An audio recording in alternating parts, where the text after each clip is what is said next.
अस्सलामुअलैकुम। आज का नावल है तू मेरा महरम। हर तरफ सूरज की रोशनी फैल रही थी।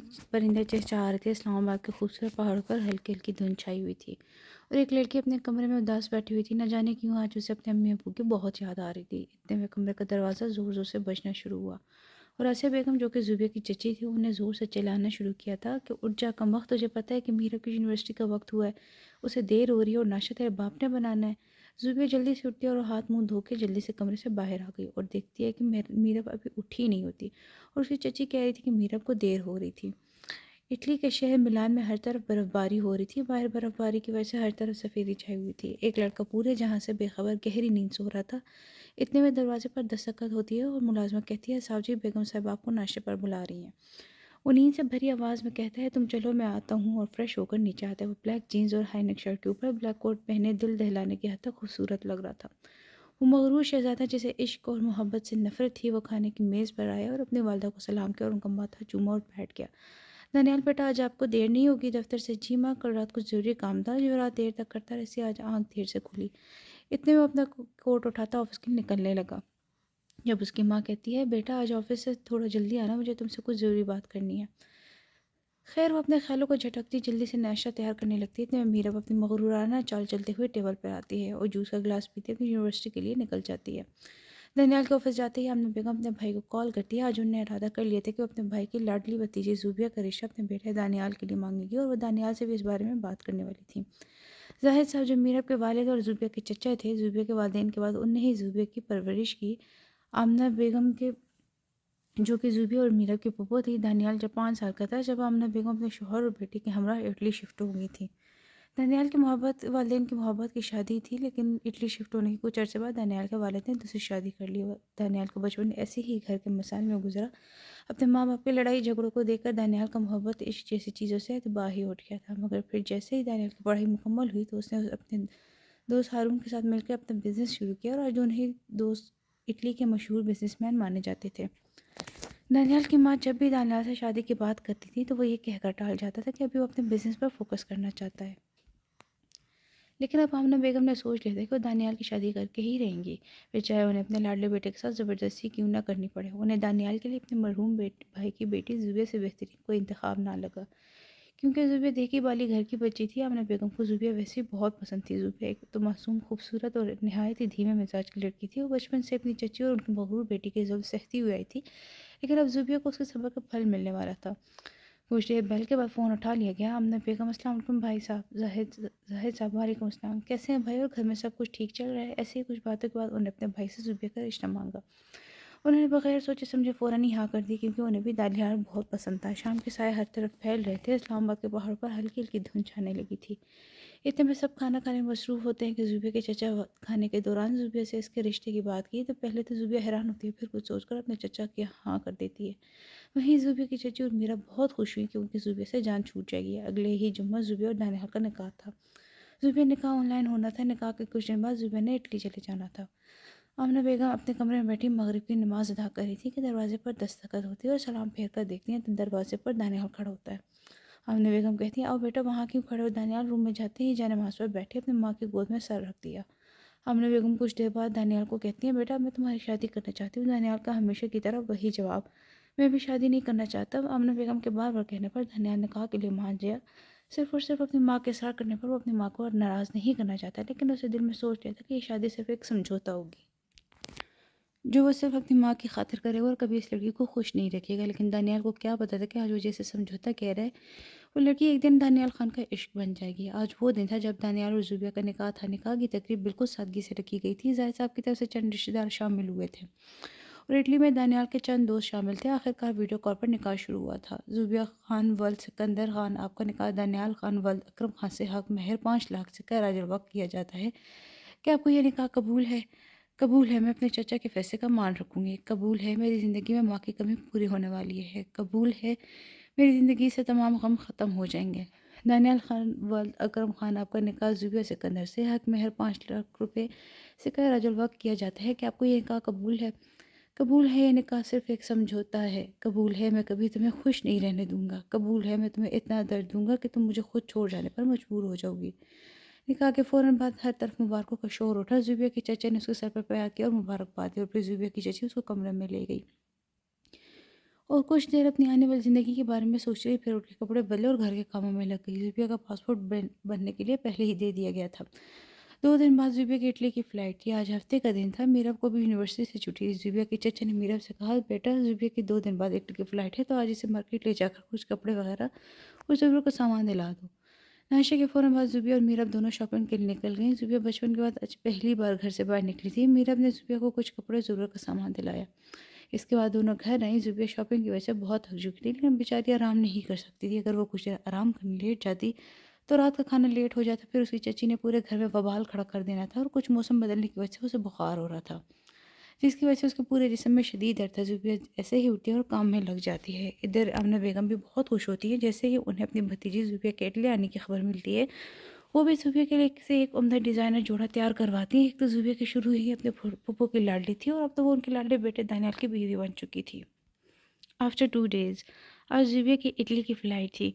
ज़ुबिया अंदर से बहुत डरी हुई थी। वो ज़ुबिया जिसने आज तक घर से बाहर कदम नहीं रखा था, वो लड़की अकेले पाकिस्तान से इटली का सफ़र करने वाली थी। अभी कुछ देर पहले जहाज़ की उड़ान थी। जैसे-जैसे जहाज़ हवा में उड़ान भरता है, ज़ुबिया का चेहरा खौफ के मारे सफ़ेद पड़ने लगता है और जिस्म आहिस्ता-आहिस्ता काँपने लगता है। लेकिन वो आँखें बंद कर लेती है और दिल में आयत कुर्सी का वर्ड शुरू कर देती है, जिससे उसका खौफ कुछ कम होने लगता है।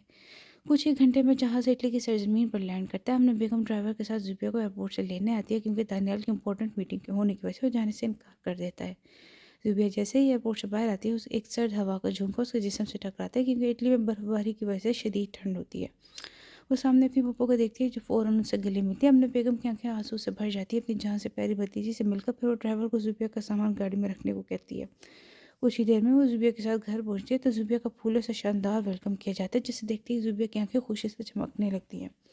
आमना बेगम मुलाजमत से कहकर ज़ुबिया का सामान दानियाल के कमरे में रखवाती है और खुद कुछ देर ज़ुबिया से बातें करने के बाद उसे दानियाल के कमरे में फ़्रेश होने के लिए भेजती हैं और खुद मुलाजमा को खाना लगाने का कहती हैं। ज़ुबिया जैसे ही दानियाल के कमरे में कदम रखती है, पहले तो कमरा देखकर हैरान रह जाती है।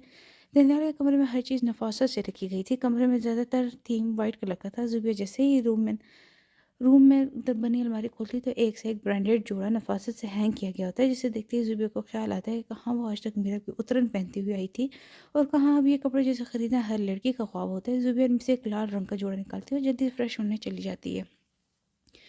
कुछ देर बाद ज़ुबिया फ्रेश होकर नीचे आती है और वो लाल जोड़ा ज़ुबिया की सफ़ेद रंग पर बहुत ही खूबसूरत लग रहा था।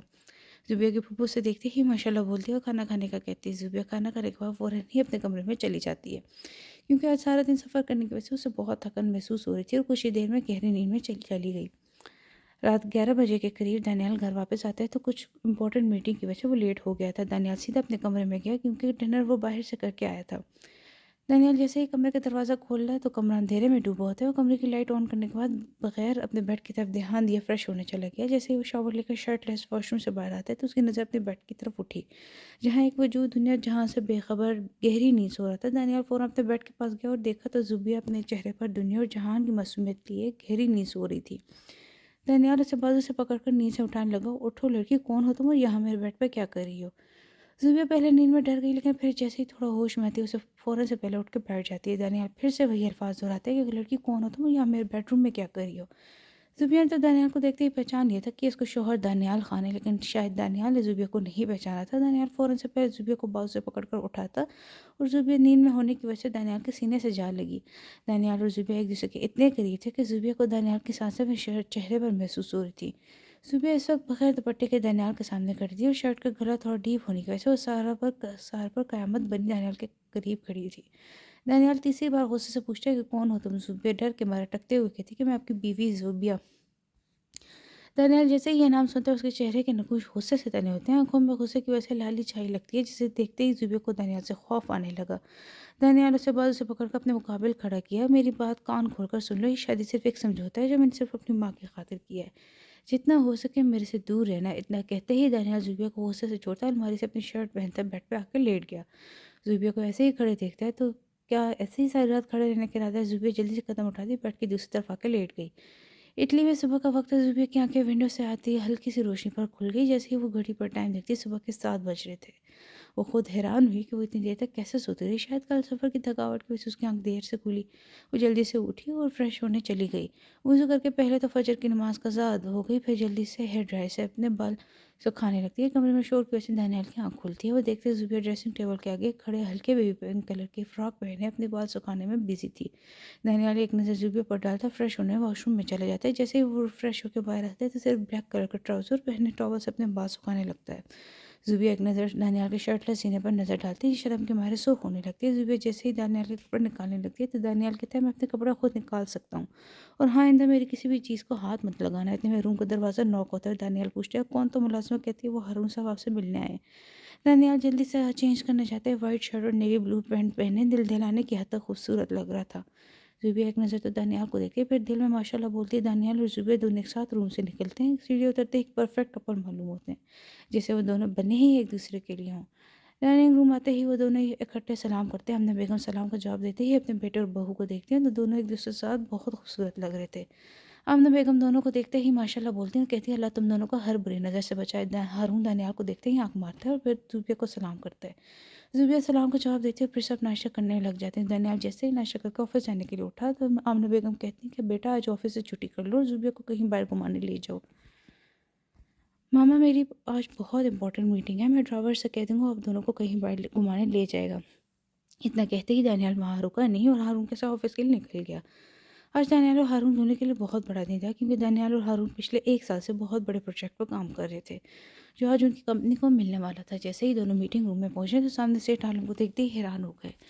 सेठ आलम अपने चेहरे पर शातिराना मुस्कुराहट लिए दानियाल की तरफ आए, दानियाल से हाथ मिलाया और कहता कि आज ये प्रोजेक्ट हर कीमत पर मैं ही हासिल करूंगा। इतने में मीटिंग शुरू होती है। सबसे पहले सेठ आलम के अपने प्रोजेक्ट पेश करते हैं और फिर दानियाल और हारून मिल के अपना प्रोजेक्ट पेश करते हैं। दो कंपनीज के प्रोजेक्ट को शहर के मशहूर बिजनेसमैन आपस में डिस्कस करते हैं। आखिरकार ये प्रोजेक्ट दानियाल की कंपनी को मिला। प्रोजेक्ट मिलते ही हारून सेठ आलम को आंख मारता है। सेठ आलम को हारून की इस हरकत पर और भी गुस्सा आ गया और मीटिंग रूम का दरवाज़ा ज़ोर से मारता हुआ बाहर निकल गया। दानियाल बाहर आके हारून से कहता है, ये जो तुम्हारी बार बार आंख मारने की आदत है ना, किसी दिन मैंने तुम्हारी आंख ही निकाल देनी है हारून। इसके बाद पर कहका लगाकर हंसता है और फिर दोनों गाड़ी में बैठकर घर की तरफ रवाना हो जाते हैं। इधर सेठ आलम का गुस्से से बुरा हाल होता है। दानियाल खान, मैं तुम सबकी बेइज्जती का ज़रूर बदला लूँगा। वो अपने बंदर से कहता है, दानियाल की सबसे बड़ी कमजोरी का पता लगाओ। दानियाल जैसे ही घर पहुंचा तो सामने सोफे पर बैठी ज़ुबिया को देखता है, जो दानियाल का इंतजार कर रही थी। खाना वो बाहर से खा के आया था तो ज़ुबिया से कॉफ़ी रूम में लाने का कहा। कुछ देर बाद ज़ुबिया कॉफ़ी लिए रूम में आती है तो दानियाल लैपटॉप लिए काम करने में बिजी था। ज़ुबिया टेबल पर कॉफ़ी रखे सामने सोफे पर बैठ गई और डरते हुए दानियाल से बात करने की कोशिश करती है। दानियाल, आपसे एक बात पूछूं? दानियाल जो लैपटॉप में बिजी था अपने सारे काम छोड़े सोफे पर सीधा होकर बैठ गया। कहता है, हाँ कहो, क्या कहना है? दानियाल, आप ये शादी क्यों नहीं करना चाहते थे? दानियाल उसे अपने बचपन की सारी कहानी सुनाते हैं कि कैसे उसके माँ बाप मोहब्बत की शादी के बाद अलहदा हुए और कैसे उसके बचपन घर के मसाइल में गुजरा। उसके बाद उसको मोहब्बत से एतबार उठ गया। अपना दर्दनाक माजी बयान करते हुए दानियाल की आंखों से आंसू पलकों की बाढ़ धोने के बाहर आने लगते हैं कि ज़ुबिया सामने सोफे से उठ के दानियाल के करीब बैठ जाती है। दानियाल का सर अपने सीने पर रखती है और कहती है, दानियाल, एक बार मुझ पर बात करके देखें, हम अच्छे दोस्त और कज़न तो बन सकते हैं ना, आप अपना हर दुख मेरे सामने बांट सकते हैं। दानियाल कुछ देर सोचने के बाद ज़ुबिया की तरफ दूसरी का हाथ बढ़ा देता है। दोनों रात देर तक अपने बचपन की बातें करते हैं। जब दानियाल की आंख लग जाती है, दानियाल ऐसे ही ज़ुबिया के सिर पर सर रखे गहरी नींद में चला जाता है। ज़ुबिया भी दानियाल की नींद खराब होने के डर से इसी पोजीशन में सो जाती है। सुबह जब दानियाल की आंख खुलती है तो वो ज़ुबिया के सीने पर से अपना सर उठाता है, फिर ज़ुबिया को अपनी गोद में उठाए बेड पर लिटा देता है। ज़ुबिया नींद में सोई बिल्कुल छोटी बच्ची मालूम हो रही थी। दानियाल दिल के हाथों मजबूर होता ज़ुबिया के होंठों पर हल्की सी किस करता और फिर फ्रेश होने चला गया। दानियाल फ्रेश होकर आता है तो देखते हैं कि ज़ुबिया की आंख खुल चुकी थी और ज़ुबिया एक नज़र दानियाल पर डालते खुद भी फ्रेश होने चली गई। वो फ्रेश होकर दानियाल के ऑफिस के लिए कपड़े निकालते और फिर दोनों तैयार होकर नाश्ते के टेबल पर आ चुके थे। आमने बेगम भी मुलाजिम से कहकर नाश्ते लगवा चुकी थी। दानियाल एक नज़र नाश्ते को देखकर फिर अपनी माँ से पूछा कि आज इतना अहतमाम किस लिए? तो आमने बेगम कहती है कि आज नाश्ता मेरी बहू की पसंद का बना है। ज़ुबिया की आंखों में खुशी से आंसू चमकने लगते हैं। इतना प्यार करने वाली सास और फूफा पाकर वाकई ही ज़ुबिया की ज़िंदगी में माँ की कमी पूरी हो गई थी। दानियाल नाश्ता करने के बाद ऑफिस के निकलने लगता है। जाते हुए ज़ुबिया से कहते हैं कि रात को तैयार रहना, डिनर बाहर करेंगे। इतना कहते ही वो ऑफिस के निकल जाता है।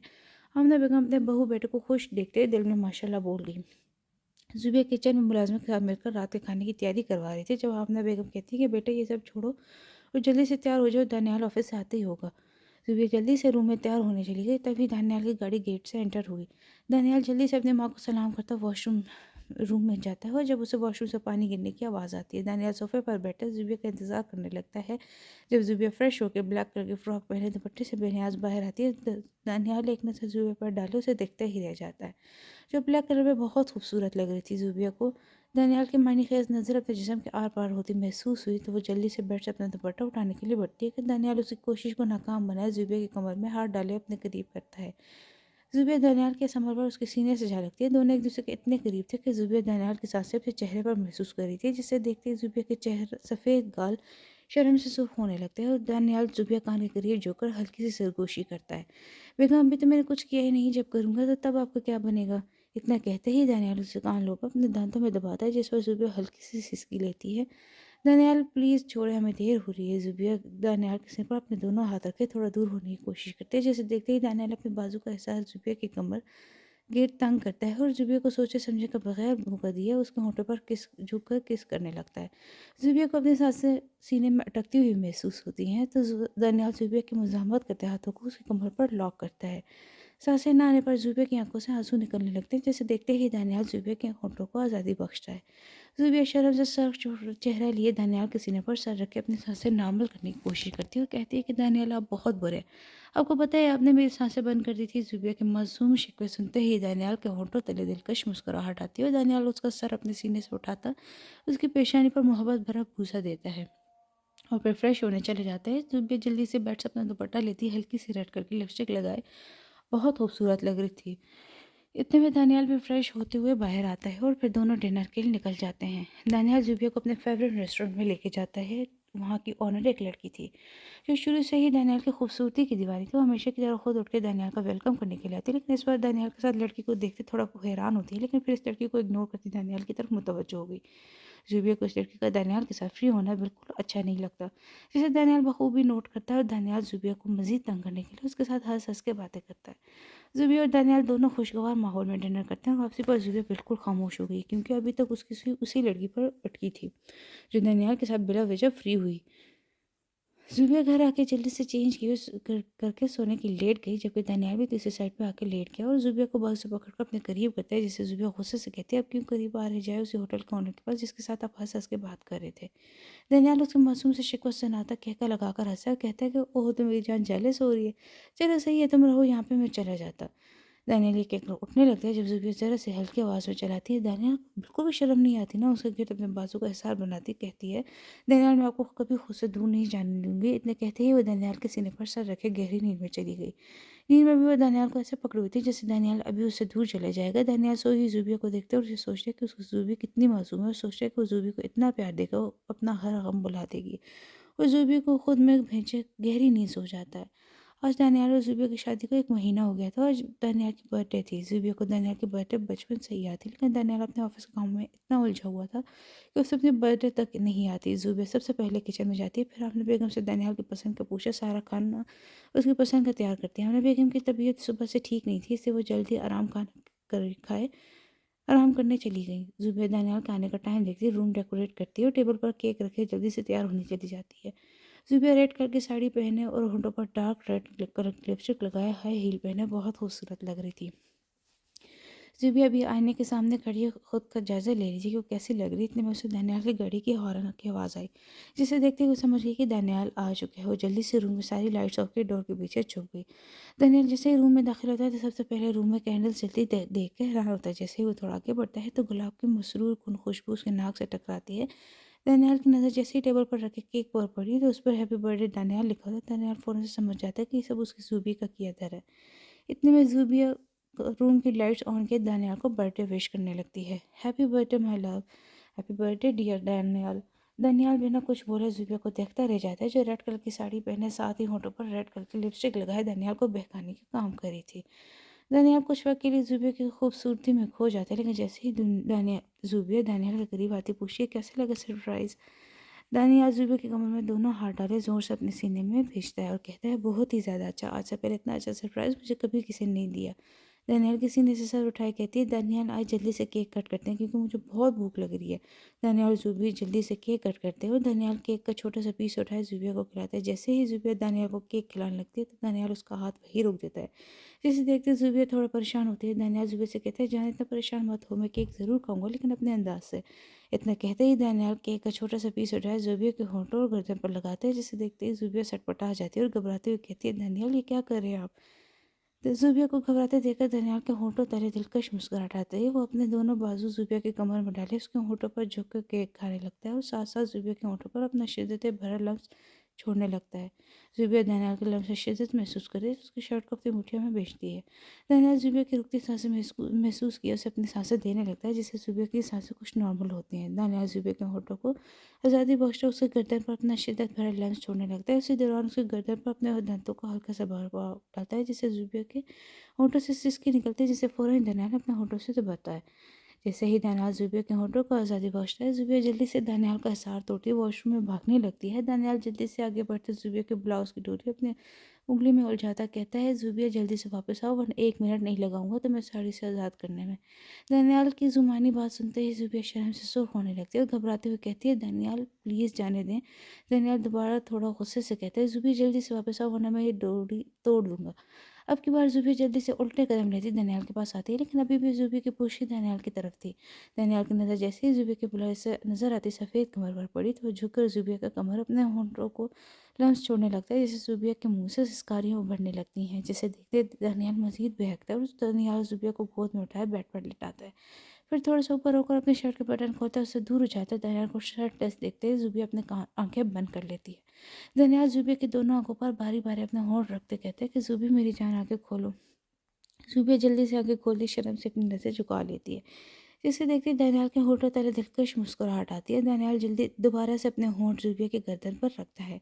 दानियाल की गर्म सांस से अपने गर्दन पर महसूस करते ज़ुबैर की जान निकलने लगती है, जिससे ज़ुबैर बेडशीट को अपने मुट्ठी में ज़ोर से भींचती है।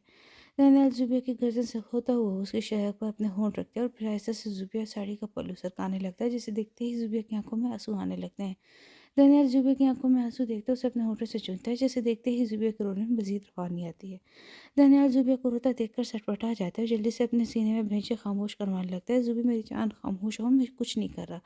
दानियाल ज़ुबैर का सर अपने सीने पर रखे बालों में उंगलियां चलाता उसे बच्चों की तरह चुप करवा रहा था। कुछ देर बाद दानियाल को ज़ुबैर की सांसों की आवाज़ आने लगती है तो ज़ुबैर दानियाल के सीने पर सर रखे रोते रोते गहरी नींद में जा चुकी थी। ज़ुबैर को सोते देखकर दानियाल के होठों पर हल्की सी मुस्कुराहट आती है और नरमी से ज़ुबैर के सर पर प्यार भरा बुसा देता है।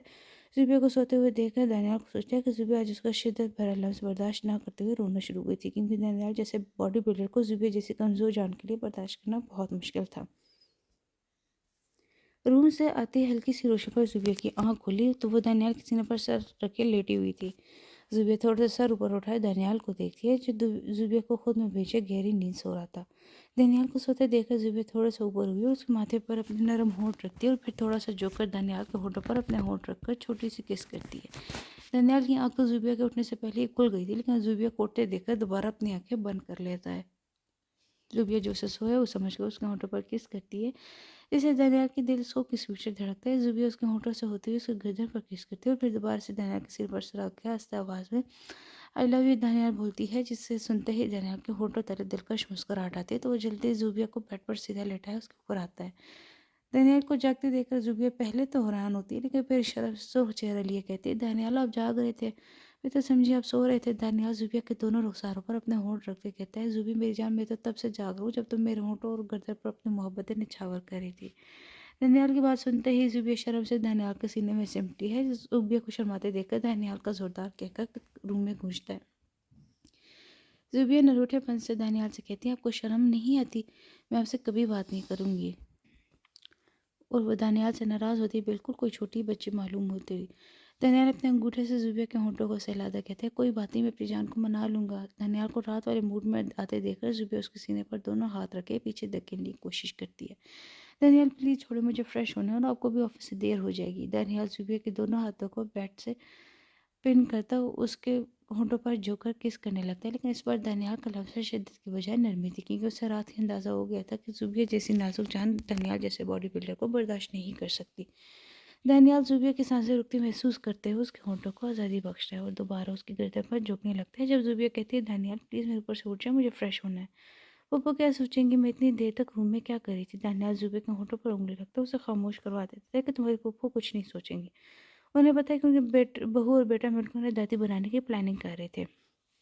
दानियाल की जुबानी बात समझते उसके सीने पे चेहरा छुपाती है। दानियाल, आपको बिल्कुल भी शर्म नहीं आती ना? दानियाल नफ़ी में सर हिलाते कहता है, जब बीवी इतनी खूबसूरत हो किस काफिर को शर्म आएगी। अब की बार दानियाल ज़ुबिया के ऊपर से उठता है, उसे अपने गोद में उठाए वॉशरूम की तरफ रुख करता।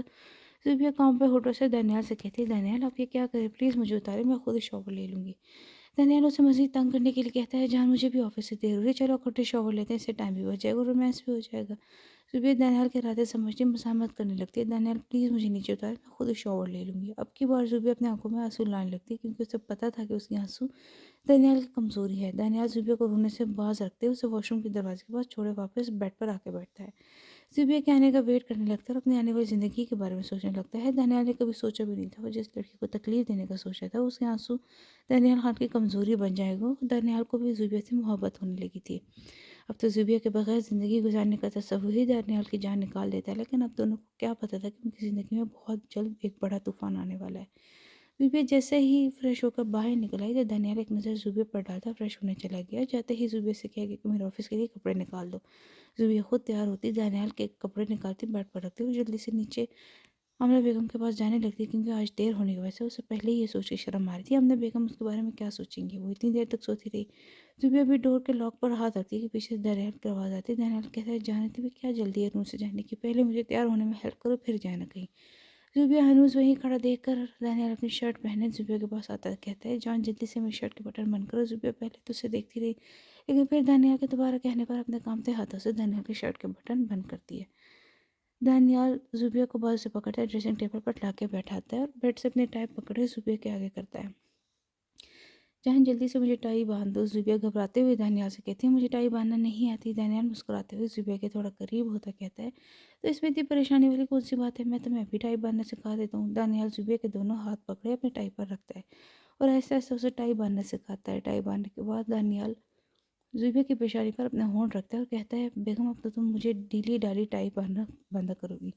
इतने कहते ही दानियाल ड्रेसिंग से परफ्यूम उठाता है, ज़ुबैर के दोनों गलाइयों पर स्प्रे करता है और फिर उन्हें बारी बारी अपने गर्दन पर रब करता है। दानियाल के सर का पर ज़ुबैर के सफ़ेद गाल लाल होने लगते हैं और ज़ुबैर को सुर्ख होते देखकर दानियाल कहता है, जान अब इतनी छोटी छोटी बात पर यूँ सुर्ख होगी तो मामला जानलेवा हो जाएगा। दानियाल को बहकते देखकर ज़ुबैर कहने लगी, दानियाल मुझे स्नो फॉलिंग देखनी है। इस दिन आपने मुझे डिनर पर गाड़ी पर लेके गए थे जिसकी वजह से मैं स्नो फॉलिंग एंजॉय नहीं कर सकती। दानियाल ज़ुबैर की बच्चों जैसी बातों पर हल्का सा मुस्कुराया और कहता है कि मेरी जान आज मैं जल्दी आऊँगा फिर हम दोनों बाहर चलेंगे। दानियाल और ज़ुबैर दोनों रूम से निकलते नाश्ते की टेबल पर बैठते हैं और दानियाल आमना बेगम को सलाम करता नाश्ता करने बैठ गया, जबकि ज़ुबैर भी सलाम करती दानियाल के बराबर बैठी कुर्सी पर बैठ गई। ज़ुबैर अब कप में चाय डालती है जिसे दानियाल जल्दी से उठाता अपने होंठों से लगा देता है। ज़ुबैर आंखें बड़ी किए दानियाल को देखती है जिससे दानियाल ज़ुबैर के काम में सरगोशी करता है। बेगम इतने घूर के मत देखो, प्यार हो जाएगा।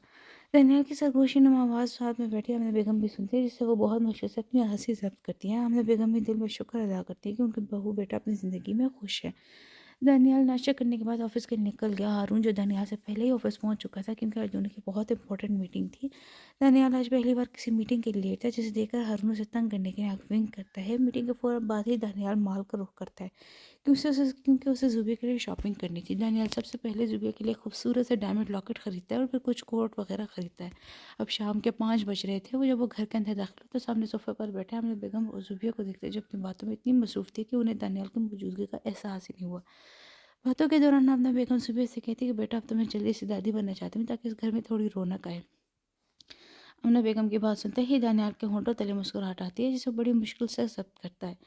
दानियाल थोड़ा सा आगे बढ़ता ज़ुबैर के साथ सोफे पर बैठता है और आमना बेगम दानियाल से कहती हैं, बेटा तुम कब आए। दानियाल मुस्कुराते हुए कहता है, जब आप मेरी बीवी से ये कह रही थी कि वो आपको जल्दी से दादी से बनाते। दानियाल की बात सुनते ही ज़ुबैर शर्म से सुर्ख होती है। इससे पहले कि मजीद कोई बेबाकी करता ज़ुबैर जल्दी से अपने रूम में भागती है जिसे देखते ही आमना बेगम दानियाल को डांटती है और कहती है, तुमने मेरी बहू को नाराज़ कर दिया, अब जाओ उसे जल्दी से मनाओ। ज़ुबैर जैसे ही रूम की डोर खोलती है तो सामने बेड पर रखे शॉपिंग बैग्स देखती है तो थोड़ा हैरान होती है। फिर उसे पीछे से दानियाल अपने हिसार में लेता है। ज़ुबैर दानियाल से कहता है कि शॉपिंग बैग्स किस लिए हैं। दानियाल ऐसे ही ज़ुबैर को अपने हिसार में लिया कहता है कि सारी शॉपिंग मैंने अपनी जान के लिए की है। दानियाल ज़ुबैया को अपने हिसार में लिए ड्रेसिंग टेबल के सामने खड़ा करता है और बेड से एक छोटा सा बॉक्स उठाए ज़ुबैया के आगे करता है। ज़ुबैया जैसे ही बॉक्स को खोलती है तो सामने खूबसूरत से डायमंड नेकलेस देखती है जिस पर सुनहरी अल्फाज हरूफ से दानियाल और ज़ुबैया लिखा होता है। जिसे देखते ही ज़ुबैया के होंठों तले दिलकश मुस्कुराहट आती है। दानियाल ज़ुबैया को खुश होता देखकर पूछता है कि कैसे लगे सरप्राइज़। ज़ुबैया खुश होती दानियाल के गिर्द अपना मजबूत हिसार बनाती है और दानियाल के सीने पर अपना होंठ रख के कहती है कि बहुत अच्छा लगा, thank you so much for this beautiful gift. Zubaiya के साथ थैंक्स करने पर दानियाल के होंठों तले दिलकश मुस्कुराहट आती है और ज़ुबैया के गिर्द अपना हिसार बनाता है, उसे ज़ोर से खुद में भेज देता है। दोनों में कुछ देर खामोशी के बाद दानियाल उसका सर अपने सीने से उठाता है, ड्रेसिंग टेबल के आगे खड़ा करता है। ज़ुबैया के हाथ से लॉकेट लेता है, उसके बाद साइड पर करता है, उसकी गर्दन में लॉकेट पहनाने लगता है। दानियाल के हाथ अपनी गर्दन पर महसूस करते ज़ुबैया हल्का सा कांपती है। लॉकेट पहनाने के बाद दानियाल ज़ुबैया की सफ़ेद गर्दन पर अपने होंठ रखता है। दानियाल को होंठों का लम्स अपनी गर्दन पर महसूस करती ज़ुबैया मज़ीद खुद में सिमटती है। दानियाल अपना चेहरा ज़ुबैया की गर्दन से हटाए अपना और ज़ुबैया का अक्स आईने में देखकर माशाल्लाह बोलता है। दानियाल ज़ुबैया का रुख अपनी तरफ किए कहता है, ज़ुबैया इस लॉकेट को कभी भी अपने से जुदा मत करना वरना मैं बहुत बुरा पेश आऊँगा। दानियाल की बात सुनते ही ज़ुबैया जल्दी से अपना सर हाँ में हिलाती चेंज करने चली गई। दानियाल ज़ुबैया की ज़िद पर बगैर गाड़ी के घर से बाहर निकल गए। दानियाल और ज़ुबैया दोनों एक दूसरे का हाथ पकड़े सड़क पर चल रहे थे। जैसे ही वो दोनों थोड़ा आगे बढ़ते दानियाल को ऐसा महसूस हुआ जैसे कोई उन दोनों का पीछा कर रहा हो, लेकिन वो अपना वहम समझे ज़ुबैया के साथ बातों में बिजी हो गया। ज़ुबैया दानियाल का हाथ छोड़े गर्म गोल गोल घूम के बर्फ़ इंजॉय करती है। दानियाल ज़ुबैया को मुस्कुराता है और सोचता है वो इश्क मोहब्बत से नफरत करने वाला मर्द कब इस छोटी सी लड़की के इश्क में गिरफ्तार हो गया। उसे पता ही नहीं चला। वो ज़ुबैया को ऐसे घूमता देखकर दानियाल को उस पर इतना प्यार है कि वो आगे बढ़कर उसे अपनी गोद में उठाता चलने लगा। दानियाल को गोद में उठाता देखकर ज़ुबैया उसके गर्दन पर अपने बाजू डालती उसके सीने में अपना चेहरा छुपाती है। दानियाल ऐसे ही ज़ुबैया को गोद में उठाने चलने लगता है जब ज़ुबैया की नज़र एक आइसक्रीम वाले शॉप पर पड़ती है। ज़ुबैया दानियाल से ज़िद करने लगती है कि मुझे आइसक्रीम खानी है, लेकिन दानियाल उसे एक ना सुनता आगे चलने लगा क्योंकि उसको पता था कि आइसक्रीम खाने से बीमार हो जाएगी। अब ज़ुबैया अपने शरारती दिमाग का इस्तेमाल करती है, अपनी आंखों में मसनूई आंसू लाती है। दानियाल मुझे पता है मुझसे प्यार नहीं करते, इतना कहते ही ज़ुबैया रोने लगती है। ज़ुबैया को रोता देखकर दानियाल परेशान हो उसे अपनी ही गोद में उठाए आइसक्रीम पार्लर का रुख करता है। आइसक्रीम पार्लर पर रश देखते ज़ुबैया दानियाल से कहती है, दानियाल प्लीज़ मुझे यहीं उतार दे, जब तक आप आइसक्रीम लेने जाएँ मैं स्नो फॉलिंग एंजॉय करूँगी। दानियाल कुछ सोचे ज़ुबैया को अपनी गोद से उतारते और जाते हुए ताकीद करना नहीं भूलता कि यहाँ से कहीं मत जाना। वैसे ही दानियाल जब से घर से निकला था उसे महसूस हुआ था जैसे कोई उन पर नज़र रखे हुए, लेकिन वो अपना वहम समझता इग्नोर करता रहा। जैसे ही दानियाल आइसक्रीम लेने गया तो शॉप पर रश होने की वजह से उसे थोड़ा सा टाइम लग जाता है। जैसे वो आइसक्रीम लिया बाहर आता है तो उसे ज़ुबैया कहीं भी नहीं दिखाई दी। दानियाल समझता है ये भी ज़ुबैया की कोई शरारत है, वो उसे तंग करने के लिए कहीं छुप गई है। दानियाल से आवाज़ें देने लगता है कि ज़ुबैया मेरी जान कहाँ हो, प्लीज़ बाहर आ जाओ। कुछ देर बाद ज़ुबैया के ना मिलने पर दानियाल थोड़ा सा परेशान होने लगा, जैसे कहीं उसके साथ कुछ बुरा तो नहीं होगा, कहीं नहीं नहीं। दानियाल अपने ख्यालों को झटकता है, वो ऐसा कुछ सोचने नहीं चाहता था इतने में उसके मोबाइल पर एक अननोन नंबर से कॉल आने लगी।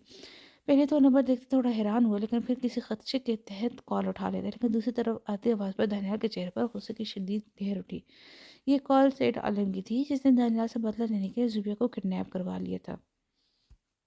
सेठ आलम जिसके सामने ज़ुबैया रस्सियों से बंधी कुर्सी पर बैठी हुई थी। ज़ुबैया की चिकनी की वजह से उसके मुंह पर टेप लगाई गई थी।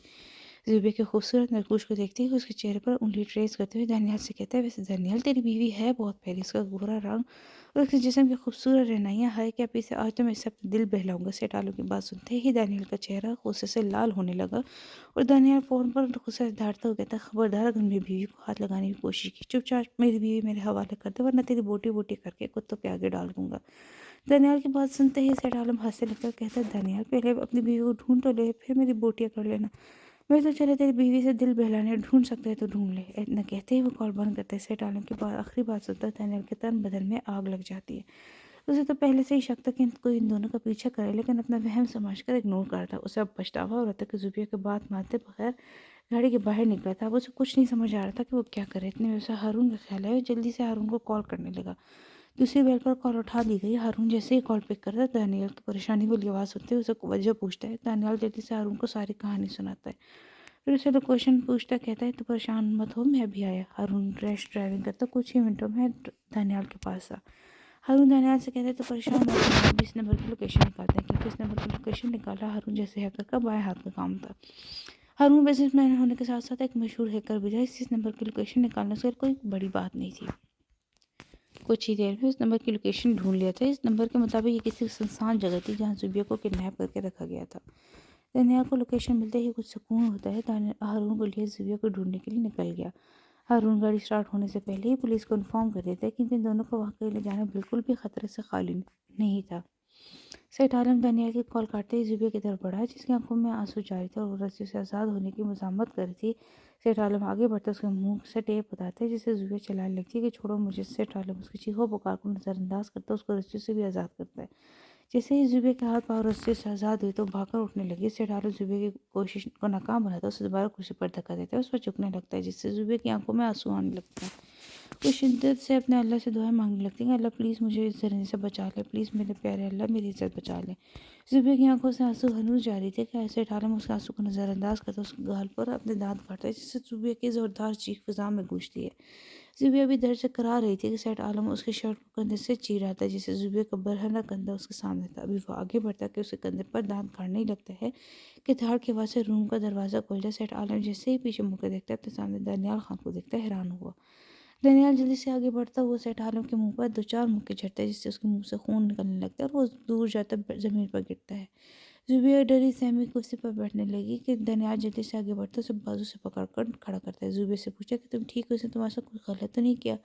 जुबिया जैसे ही थोड़ा होश में थी दानियाल के सीने से लगे फूट फूट कर रोना शुरू कर देती है। दानियाल भी उसके गिर्द इतना मजबूत हिसार काम करता है, उसे खुद बेच देता है। इसे अभी छोड़ने पर जुबिया उससे दूर हो जाएगी। अभी दानियाल उसे अपने सीने से लगाए सुकून महसूस करता कि उसकी नज़र जुबिया के बरहने कंधे पर पड़ती, जिसे देखते ही वो बहुत कुछ समझ चुका था।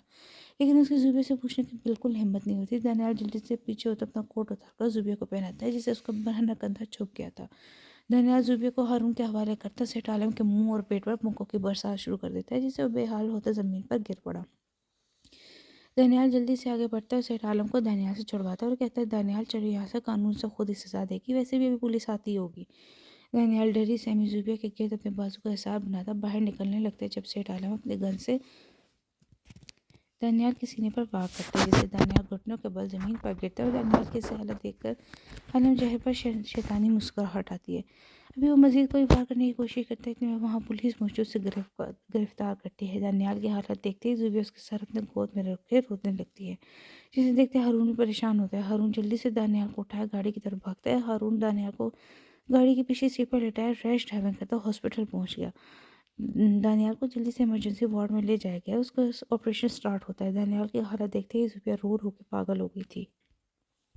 हारून जुबिया के सर पर हाथ रखे उसे चुप करवा दिया। इतने में आमना बेगम भी हॉस्पिटल पहुंच चुकी थी। आमना बेगम भी अपने बेटे की हालत देखते जुबिया के गले लगे रो रही थी।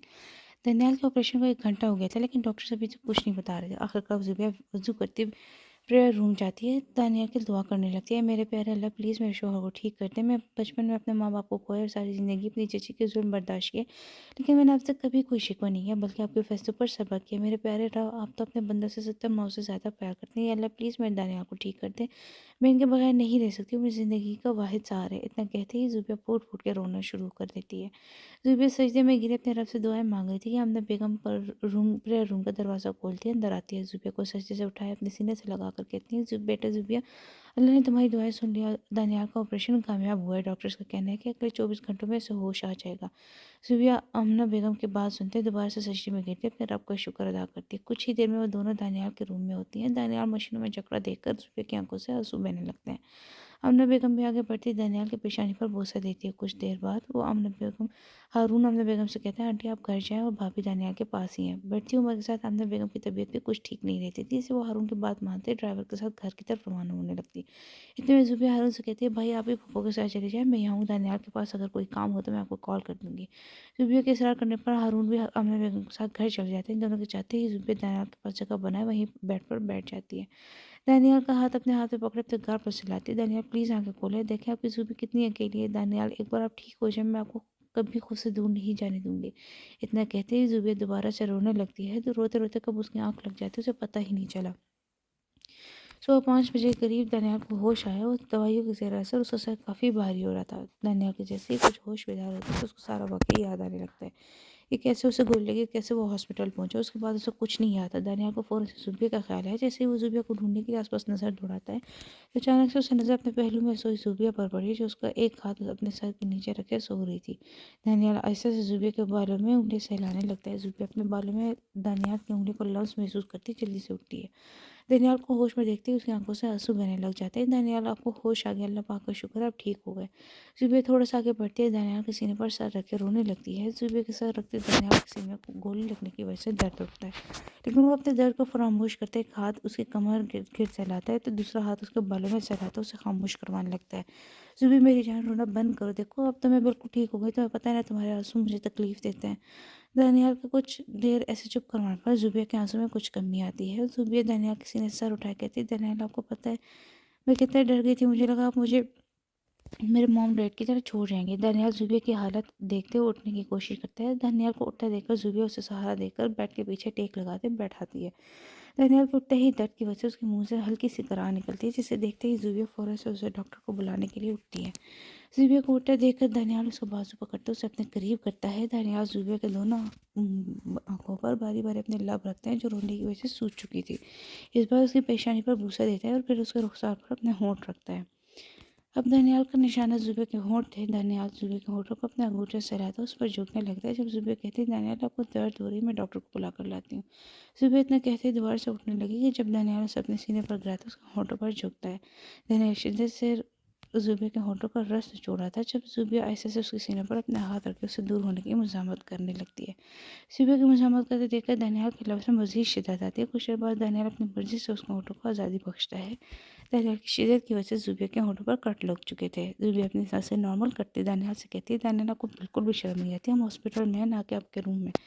कोई देखेगा तो क्या सोचेगा। ज़ुबैदा की बातें सुनते दानियाल के चेहरे पर मुस्कुराहट आती है। दानियाल बेड पर जगह बनाने ज़ुबैदा को अपने बराबर में लेटाता है और कहता है, जान, देखो, बेशक हम हॉस्पिटल में हैं, लेकिन बीवी तो मेरी अपनी है ना, जिसके साथ मैं जब चाहे रोमांस कर सकता हूँ। और रही बात बेशर्मी की, वो भी मैंने दिखाई है कहाँ है। दानियाल की बातें सुनते ही ज़ुबैदा शर्म से उसमें सिमटी सो जाती है। 10 बजे के करीब डॉक्टर दानियाल का चेकअप करने रूम में आती है। जब ज़ुबिया को दानियाल के पहलू में सोए हल्का सा मुस्कुराती है।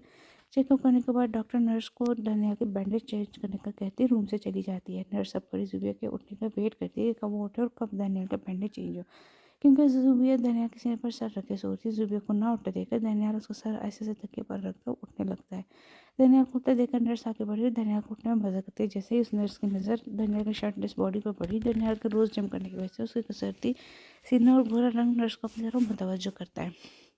नर्स जानबूझकर मज़ीद दानियाल के करीब होते उसके बैंडेज उतारने लगती है कि रूम में होते हुए हल्के शोर पर ज़ुबैदा की आँख खुलती है। लेकिन जैसे ही वो अपने करीब बैठे दानियाल को देखती है जो बैंडेज करने में बिजी था, ज़ुबैदा की नज़र उस नर्स पर पड़ती जो अपनी नज़र दानियाल की बॉडी पर गाड़ी हुई थी और जानबूझकर दानियाल के बिल्कुल करीब खड़ी थी। नर्स को दानियाल के इतना करीब देखते ही ज़ुबैदा जल्दी से बेड से उठी उसके पास जाती है।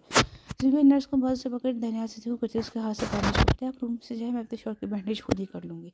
नर्स ज़ुबैदा के उठने पर उसे खा जाने नज़र से घूरती रूम से निकल गई। नर्स के जाते ही ज़ुबैदा दानियाल की बैंडेज करने लगी और फिर रिसेप्शन पर जाती हारून को इत्तला देती कि दानियाल को होश आ गया है। ज़ुबैदा कुछ देर पहले दोबारा से रूम में गई, लेकिन इस बार वो दानियाल के पास जाने के बजाय सामने सोफे पर बैठ गई, क्योंकि उसे दानियाल को इस नर्स के इतना करीब जाने पर गुस्सा था। दानियाल भी उसे अब हॉस्पिटल में मनाने के बजाय घर ले जाकर मनाने का इरादा रखता था।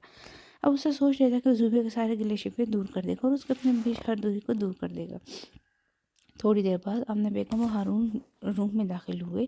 आमना बेगम आगे बढ़ती दानियाल के पेशानी को बूसा देती है, फिर ज़ुबैदा से कहती है, ज़ुबैदा बेटा, दानियाल को सूप पिलाओ।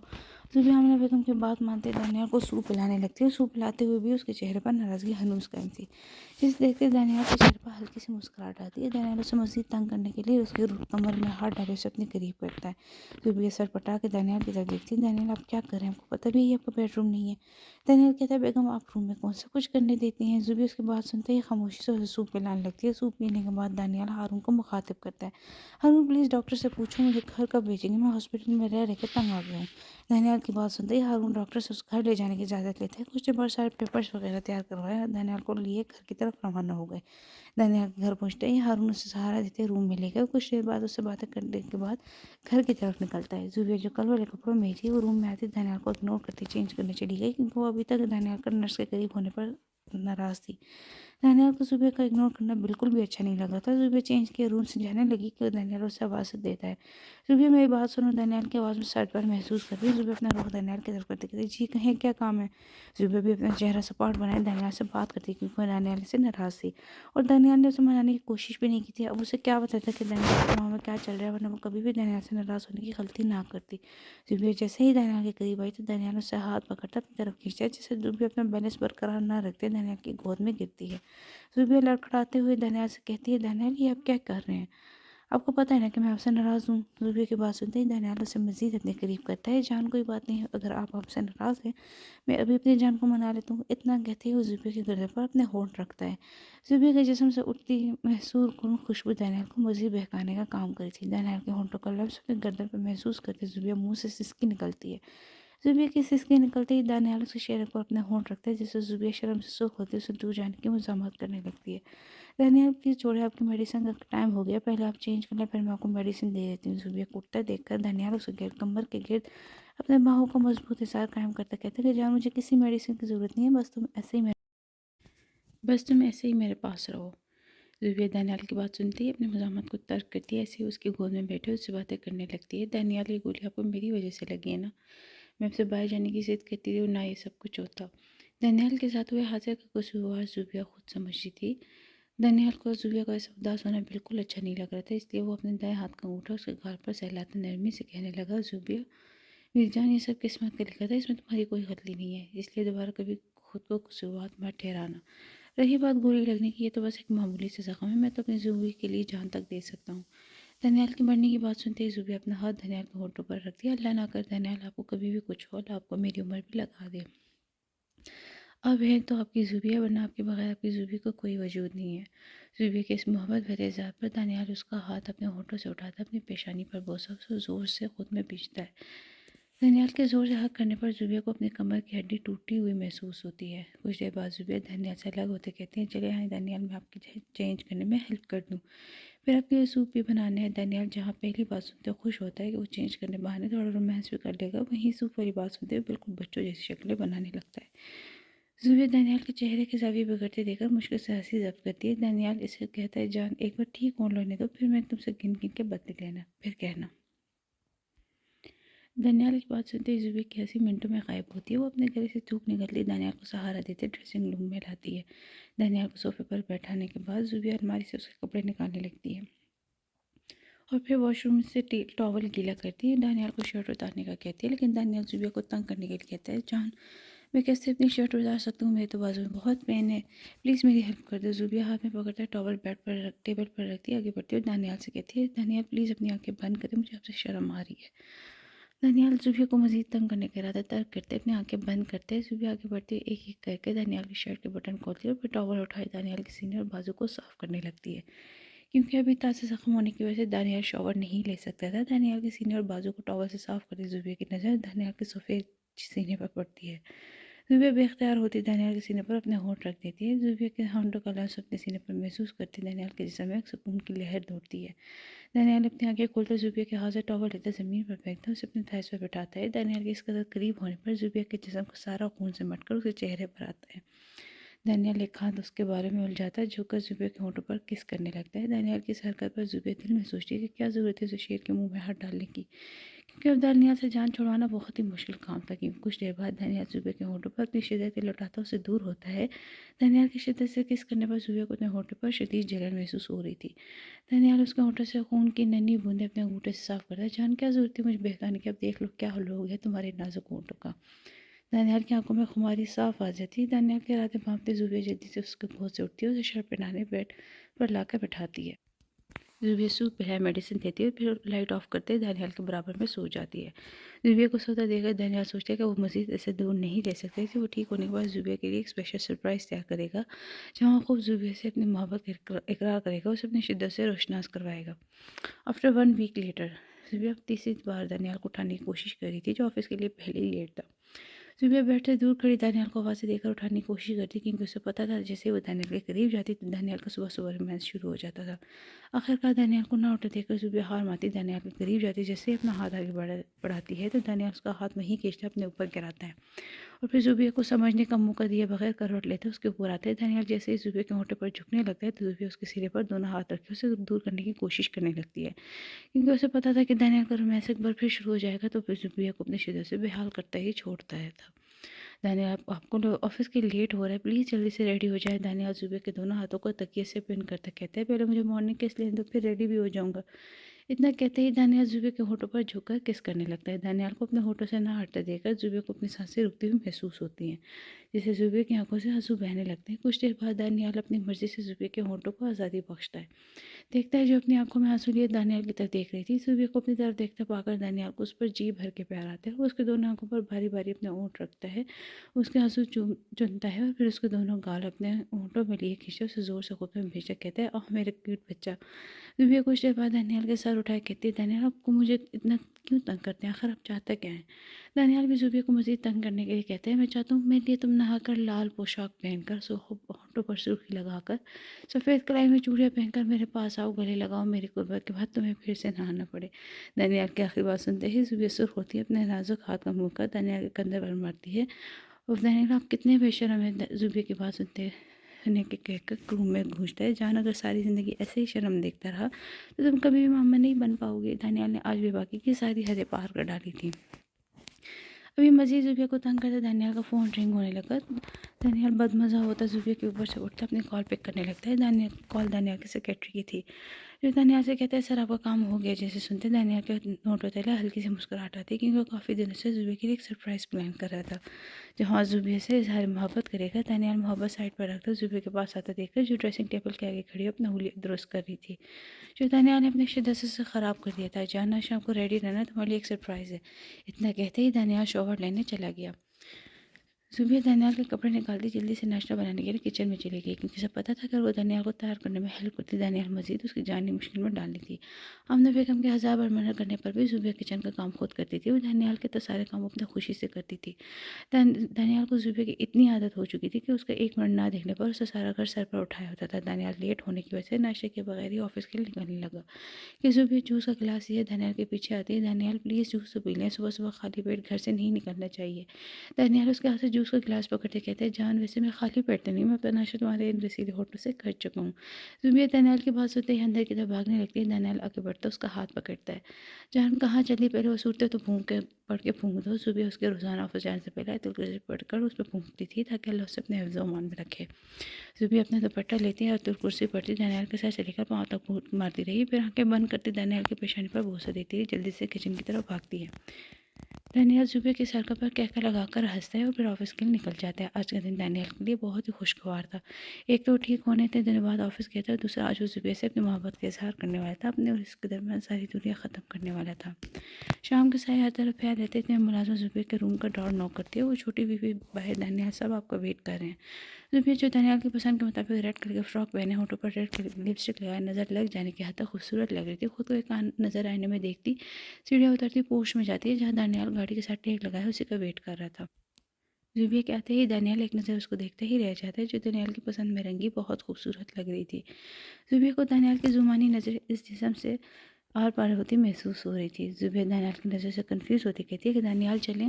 दानियाल अपने जज्बातों पर बंद बांधा जुबिया की साइड का डोर खोलता, उसे बैठने का इशारा करता है और फिर दूसरी साइड पर आता ड्राइविंग सीट संभालता है। दानियाल सारा से खामोशी से गाड़ी ड्राइव करता है। कुछ देर बाद गाड़ी एक खूबसूरत फार्म हाउस के आगे रुकती है।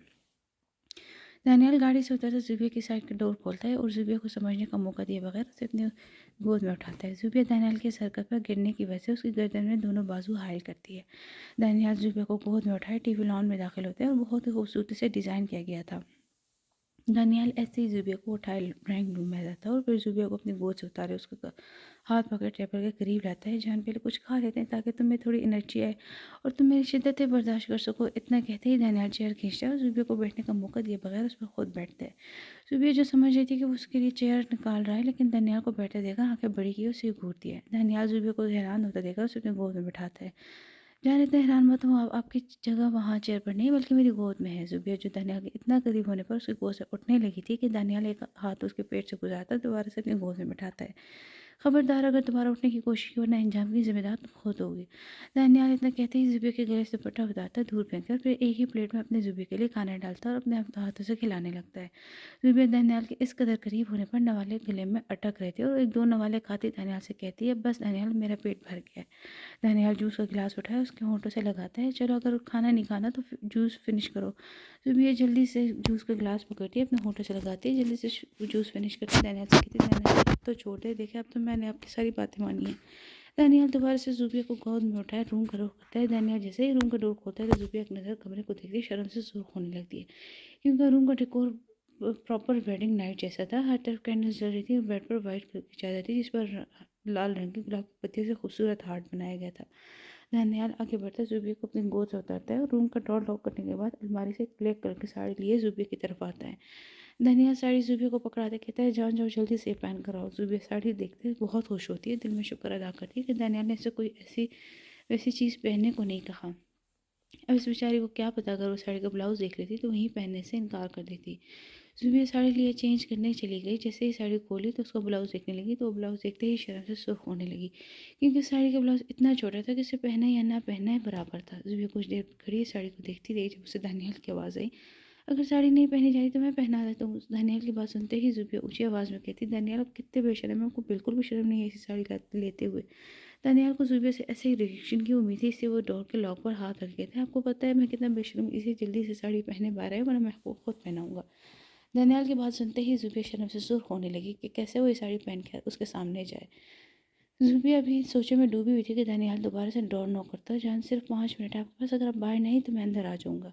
ज़ुबिया दानियाल की बात सुनते ही साड़ी पहनने लगी है। साड़ी पहनने खुद को एक नज़र आईने में देखती है तो शर्म से उसके कानों से धुआं निकलने लगता है क्योंकि साड़ी का ब्लाउज बैक से सिर्फ 2 डोरी के सहारे थे और फ्रंट से गला डीप होने की वजह से उसके सीने को छुपाने से कासिर था। ज़ुबिया रूम डोर खोलती जैसे ही बाहर आई तो सामने दानियाल सोफे पर बैठे उसके आने का वेट कर रहा था। दानियाल एक नज़र ज़ुबिया को देखते ही अपने एक हाथ बढ़ाए उसे अपनी तरफ आने का इशारा करता है। ज़ुबिया शर्म से नज़रें झुकाए दानियाल के करीब जाती है तो दानियाल उसका हाथ खींचा उसे अपने थाइस पर बैठाता है। ज़ुबिया को अपने करीब करते दानियाल साड़ी का पल्लू उसके एक कंधे से सरकाता है जो उसने अपने बरहना कंधों को छुपाने के लिए लपेटा था। साड़ी सिल्क के होने की वजह से पल्लू दूसरे कंधे से भी सरकने लगता है। ज़ुबिया अपनी हालत देखती दानियाल के सीने में छुपने की कोशिश करती है। दानियाल ज़ुबिया को बाजू से पकड़ता अपने सामने करता है, उसके दूधिया सफ़ेद कंधों पर अपने होंठ रखता है। ज़ुबिया दानियाल के हाथ अपने कमर की डोरी पर महसूस करते कपकपाते होंठों से कहती है, दानियाल प्लीज़ मुझे नींद आ रही है। दानियाल ज़ुबिया की बात सुनती है उसके होंठों पर झुकता है और साथ साथ अपने हाथ से साड़ी का पल्लू सरकाने लगता है। दानियाल के हाथ बेबाकी से उस सीने पर गर्दिश कर रहे थे। कुछ देर बाद दानियाल ज़ुबिया के होंठों को आज़ादी बख्शकर उसके गर्दन पर झुकता है। दानियाल के होंठों का लम्स अपनी गर्दन पर महसूस करते ज़ुबिया मुंह से सिसकारियाँ निकलने लगती हैं। दानियाल ऐसे-ऐसे ज़ुबिया की गर्दन पर अपने दांतों से काटता है जिससे ज़ुबिया के मुंह से कराह निकलती है।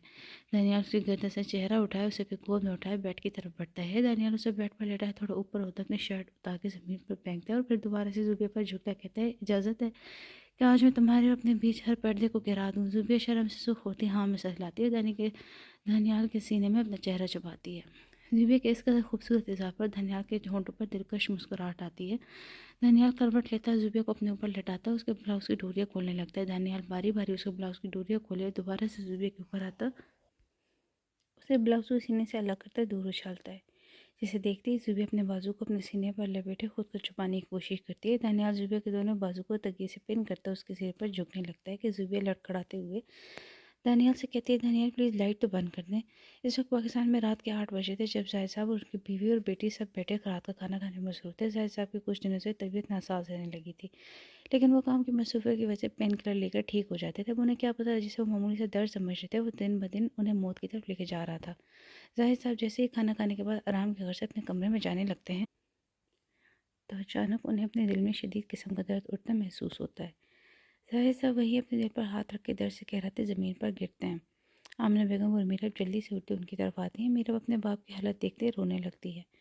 कुछ देर बाद वो उन्हें लिए हॉस्पिटल पहुंचते कि डॉक्टर जाहिद साहब को इमरजेंसी में ले जाते हैं, उनका इलाज शुरू करते हैं। कुछ देर बाद डॉक्टर इमरजेंसी से निकलते कहते हैं कि आपके पेशेंट की कंडीशन बहुत क्रिटिकल है, इनके पास बहुत कम टाइम है, आप चाहे तो इनसे मिल सकते हैं।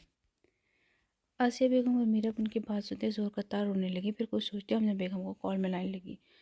दानियाल जुबे के दोनों बाजू को तकिए से पिन करता हूँ कि सीने पर झुकने लगता है कि जुबे लड़खड़ाते हुए दानियाल से कहती है, दानियाल प्लीज़ लाइट तो बंद कर दें। जुबे की बात सुनते ही दानियाल का कहकर रूम में घुस जाए, जाने से क्या मुझसे, वैसे भी अंधेरे में तुम्हारी इन दिलकश राहनाई को देखने में मज़ा नहीं आएगा।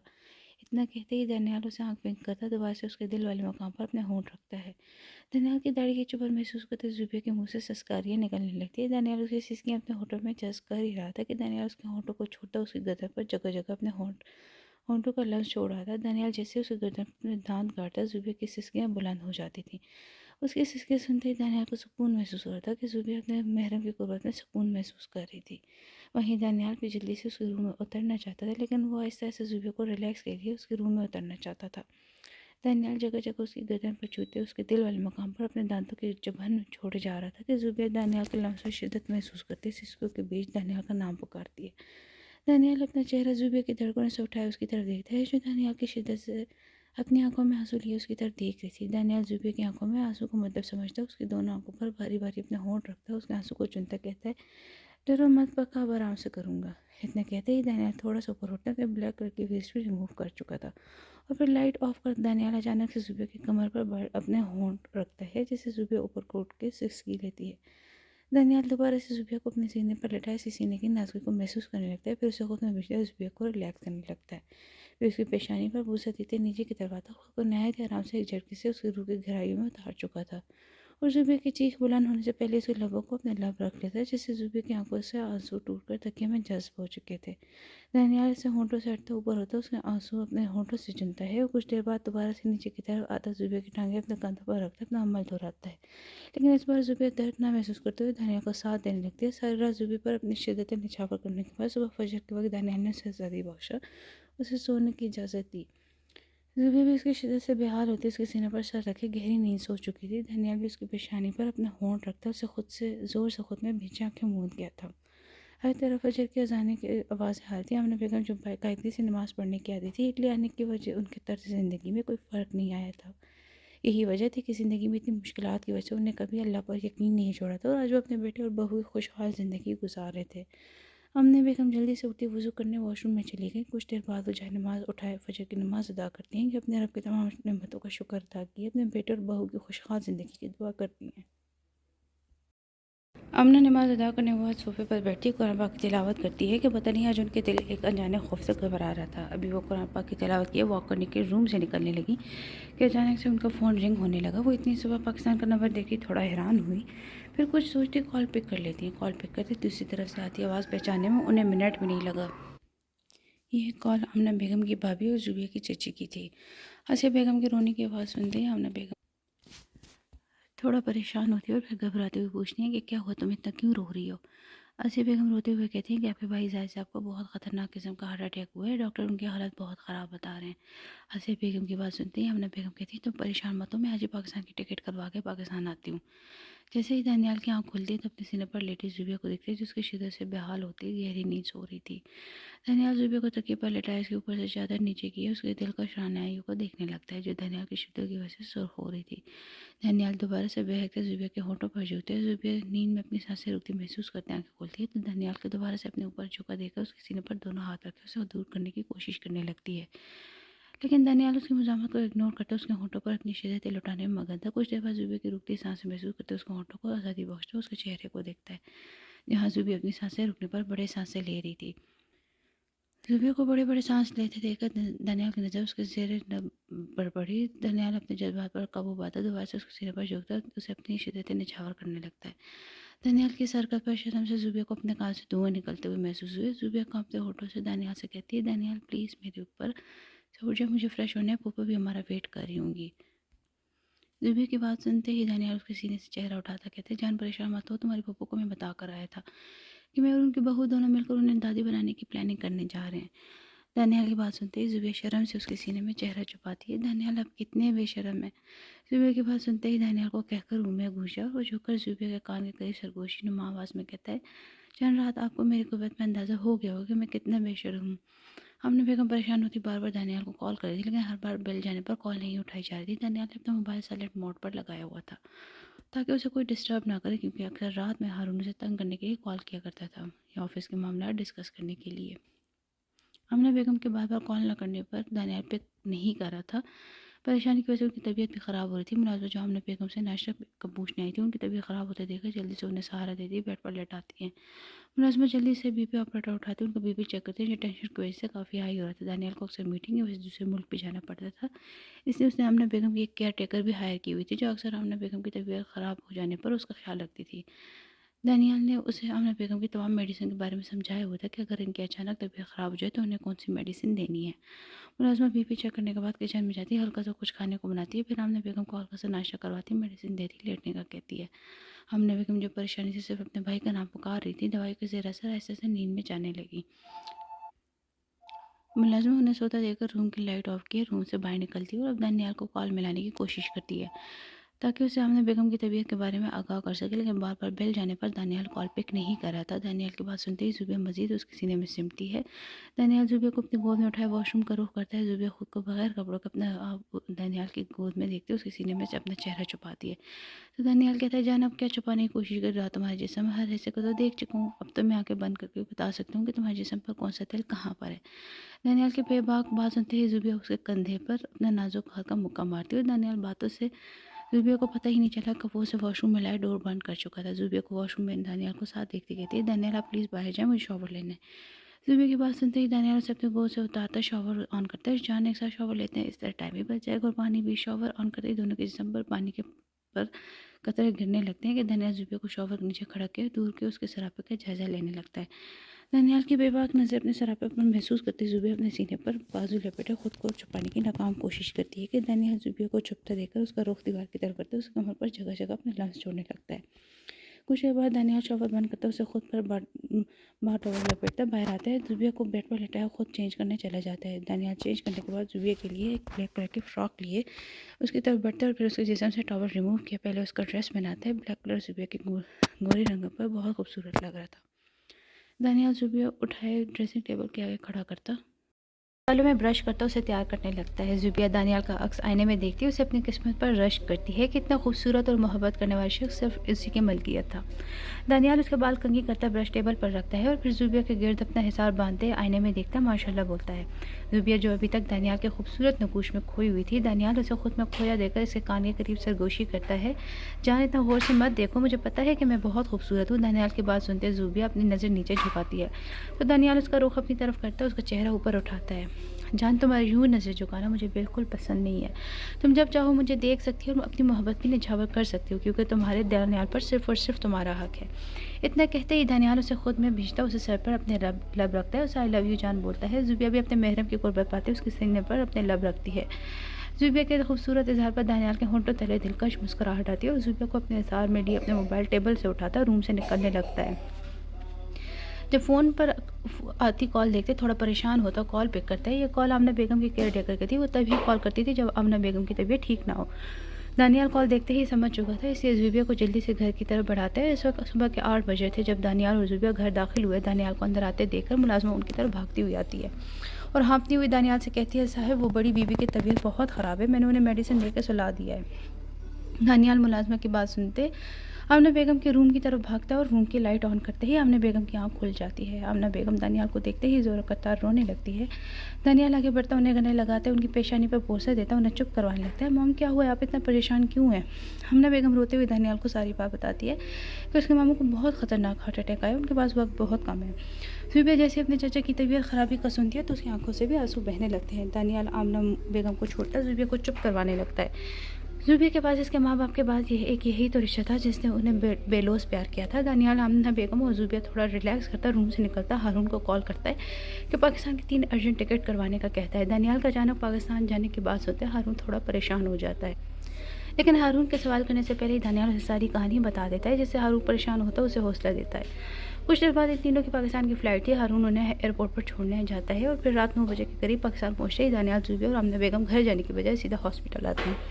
ज़ुबिया दानियाल के हमरा चलती हुई हॉस्पिटल में दाखिल होती है। मीरब की नज़र जैसे ही ज़ुबिया पर पड़ती तो वो हैरान होती उसे देख रही थी। कहाँ ज़ुबिया उसकी उतरन पहनने वाली और कहाँ अब ये ज़ुबिया जो दानियाल की गुर्बत के रंगों में रंगी हुई बहुत ही खूबसूरत लग रही थी। ज़ुबिया आगे बढ़ती मीरब और आसिया बेगम को सलाम करती है, लेकिन मीरब को ज़ुबिया की किस्मत से जलन हो रही थी। वो तो समझी थी कि दानियाल एक मामूली से लड़का होगा, लेकिन वो दानियाल की खूबसूरती देखती उसमें खो जाती है। आमना बेगम और ज़ुबिया रूम में जाती जाहिद साहब से मिलते हैं, जो मशीनों से जकड़ अपनी आखिरी सांसें पूरी कर रहे थे। ज़ुबिया और आमना बेगम उनकी हालत देखते शिद्दत से रोने लगती हैं। जाहिद आहिस्ता से अपनी आंखें खोले अपने चेहरे से ऑक्सीजन मास्क हटाने लगते हैं और जब ज़ुबिया आगे बढ़ती मास्क दोबारा लगाती है, लेकिन जाहिद साहब दोबारा से ऑक्सीजन मास्क उतारे टूटे अल्फाज में कहते हैं, बेटा मुझे माफ़ कर देना, हमने तुम पर बहुत जुल्म किया, मैं सारी ज़िंदगी तुम्हारे साथ नाइंसाफ़ी होती देखता है लेकिन कुछ ना कर सका, मुझे माफ़ कर देना। ज़ुबिया रोते हुए उसके सीने पर सर रखती है। चाचू प्लीज़ आप ऐसा ना कहें, आपने तो मुझे बहुत प्यार किया, कभी बाप की कमी महसूस नहीं होने दी।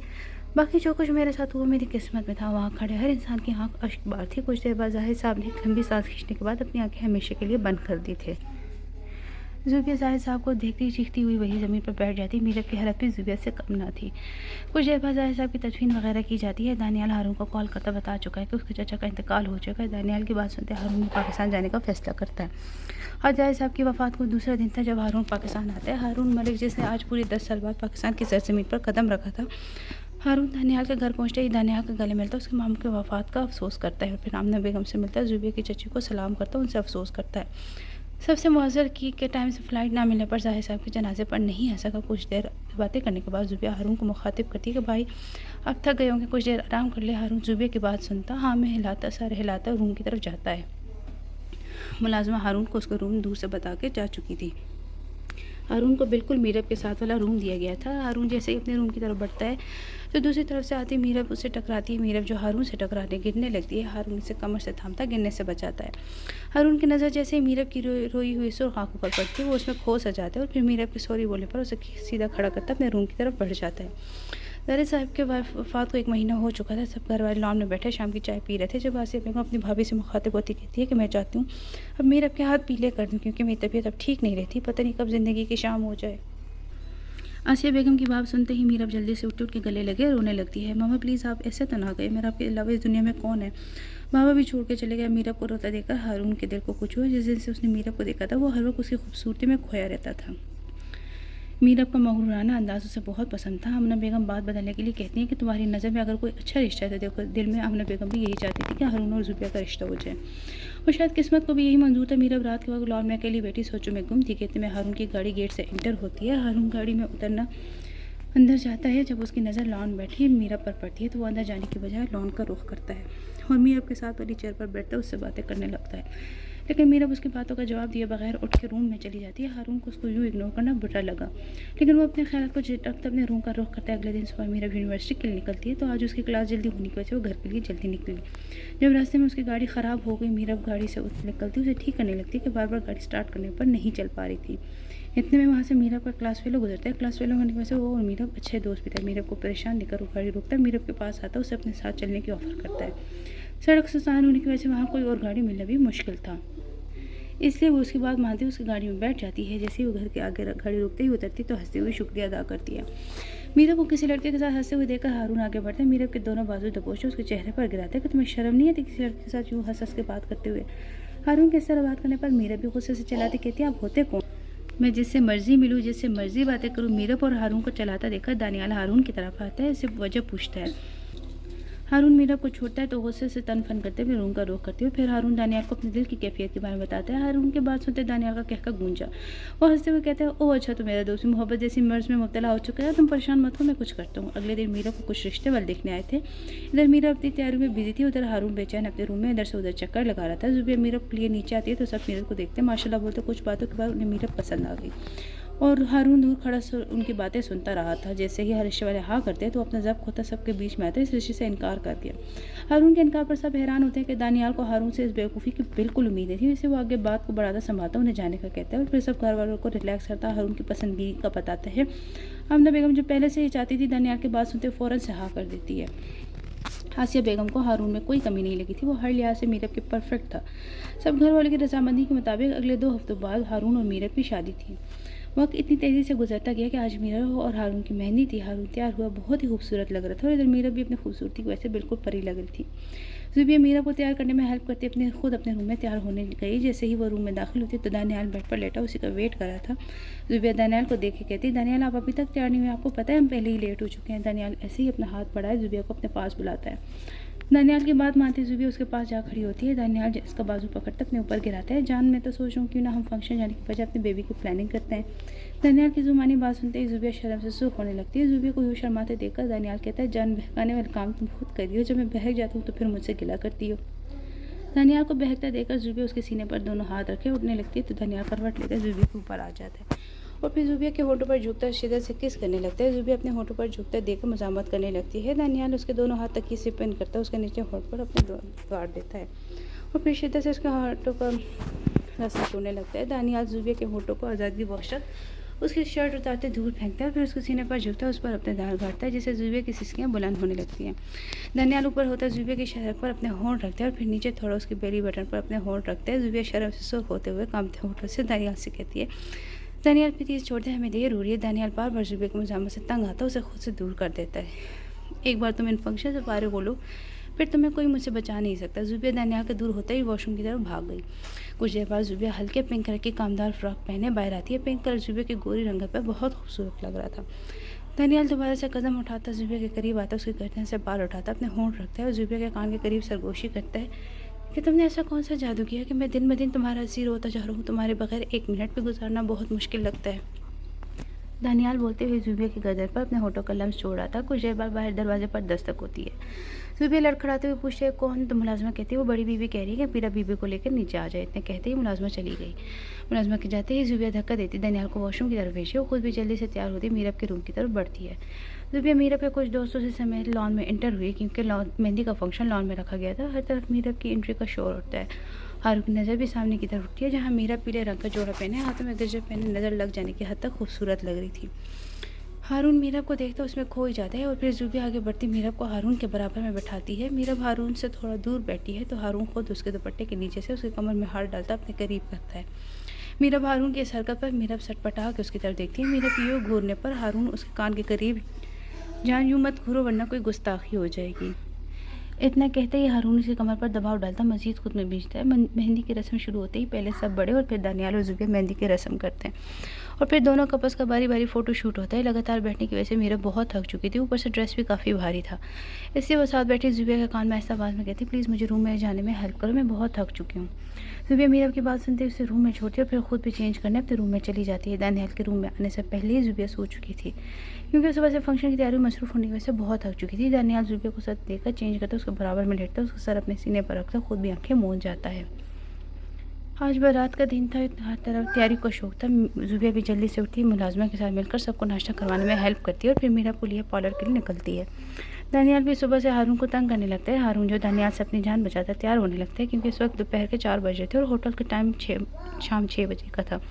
इसलिए पार्लर वाली भी मीरा को तैयार करती, ज़ुबिया को तैयार करने लगती है। ज़ुबिया जिसने रेड कलर का गोल्डन स्टाइल ड्रेस ज़ेबतन किया था, रेड रंग उसे गोरी रंगत पर बहुत ही जच रहा था और कुछ पार्लर वाले ने उसकी खूबसूरती में 4 चांद लगा दिए थे। ज़ुबिया इस वक्त आसमान से उतरी परी मालूम हो रही थी कि मीरा और ज़ुबिया तैयार होती ड्राइवर के साथ होटल पहुंची तो ज़ुबिया मीरा को ब्राइडल रूम में बैठाती, उसके लिए कुछ खाने का इंतज़ाम करती है, क्योंकि सुबह से दोनों घर से निकली थी, इसलिए उनका भूख से बुरा हाल हो रहा था। कुछ देर बाद बारात के आने का शोर उठता है।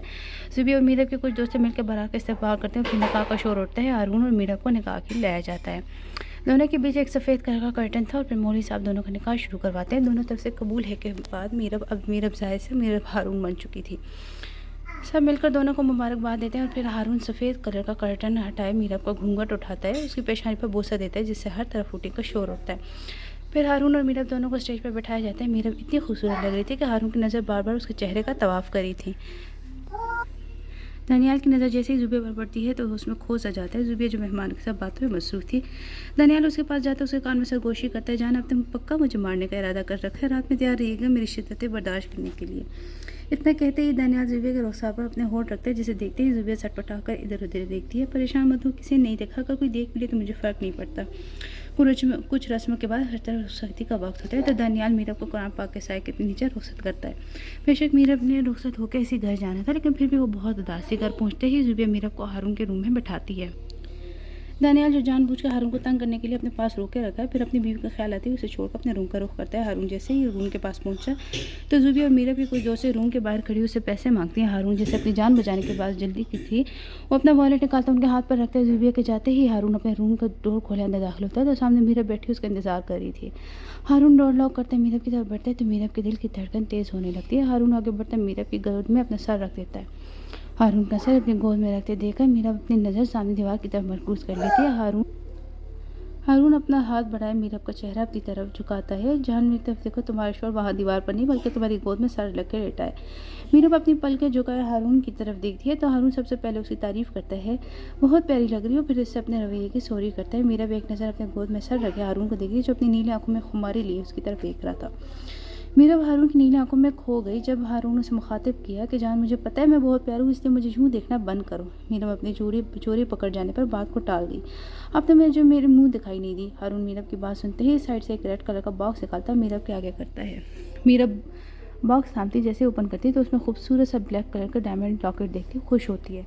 मीरब के चेहरे पर खुशी देख के हारून उसके हाथ से लॉकेट लेता है, उसे साइड पर रखते, फिर थोड़ा ऊपर उठते मीरब के दुपट्टे को पिन से आज़ाद करता, उसके वजूद से अलग करता है और फिर ज़ुबिया की नोज़ पे रिमूव करता, उसके नाक पर अपने होंठ रखता है। फिर ऐसे ऐसे ज़ुबिया की सारी ज्वेलरी रिमूव करता, लॉकेट उठाता, उसके गर्दन में पहनाता है।